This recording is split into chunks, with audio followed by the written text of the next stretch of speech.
కూటమి ప్రభుత్వం 11,600 కోట్లు వచ్చింది. దేనికి వచ్చింది? ఈఎండి ఏదైతే పావర్టీ అయిపోయిందో దానికి కట్టడానికి ఇచ్చారు. జీతాలు బచ్చాలు ఇచ్చి దాన్ని కాపాడడానికి ఇచ్చారా? 11,000 ఏంటి? 11 లక్ష కోట్లు ఇవ్వాలి. దానికి ఇస్తే ఆగుతుంది. ఎందుకు ఆగదు? ఈ ప్రభుత్వం దేశం మీద ఇవాళ భారతదేశ ప్రభుత్వం మరి ఇక్కడ మన కూటమిలో ఉన్న మన తాలూకా బ్యాడ్తో నిలబడింది కదా.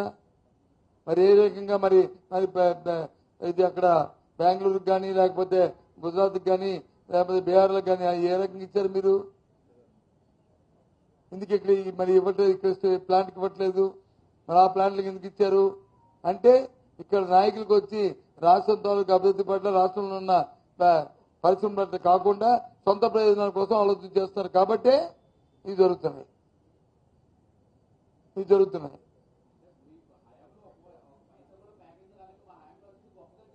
ఏంటి గొప్పగా? ప్లాంట్ పోతుంటే గొప్పగా చెప్పుకోండి. ఉద్యోగాలు తీస్తుంటే గొప్ప చెప్పుకోండి. మా ఏమైనా ఉద్యోగాలు తీస్తారా? ప్లాంట్ పోతుంటే ఉద్యోగాలు తీస్తుంటే ఎలాగా? భయం చెప్పుకోండి. మొన్న ఎప్పుడు చూశాను నేను. ఇది ఎక్కడది? బుడగొట్టపాలెం.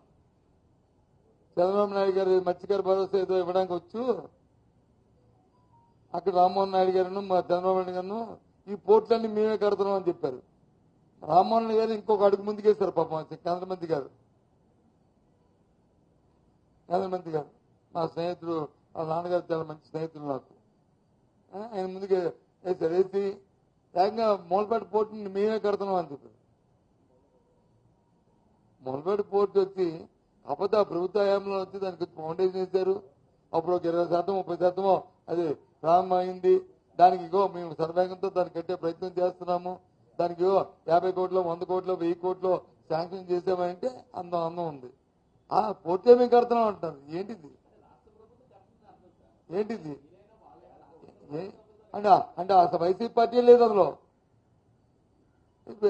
దాని పేరు భోగాపురం ఎయిర్పోర్ట్ వచ్చి అది వీలే కడుతున్నట్టు. అది ఎప్పుడో ఇచ్చేసారు. అది జేఎంఆర్కి ఇచ్చారు. జేఎంఆర్ అందులో రాష్ట్ర ప్రభుత్వం రూపాయి లేదు. అంతా కూడా ప్రైవేట్ ఎయిర్పోర్ట్. అది ల్యాండ్ ఎక్విజిషన్ చేసాం, ఇచ్చిస్తాం వాళ్ళకి. వాళ్ళు వచ్చి టెండర్ పిలిచారు, ఎల్ఎన్టీకి ఇచ్చారు. ఎల్ఎన్టీ వాళ్ళు వచ్చి సర్వేగంతో కడుతున్నారు. ఆ రోజే టైం బౌండ్ పెట్టారు. ఆ టైం బౌండ్ ప్రకారమే జరుగుతుంది. అయినప్పుడు కూడా మేమే కడుతున్నాం. ఈ కట్టడానికి వీళ్ళేమైనా 150 కోట్లు దానికి ఏమైనా అడిషనల్ ఫండింగ్ ఇచ్చారా చెప్పండి. కొన్ని విందా చెప్పినట్టుగా కొన్ని చెప్తే మరి బాబుని ఎప్పుడు మేము కడతాం ఎలాగంటారు?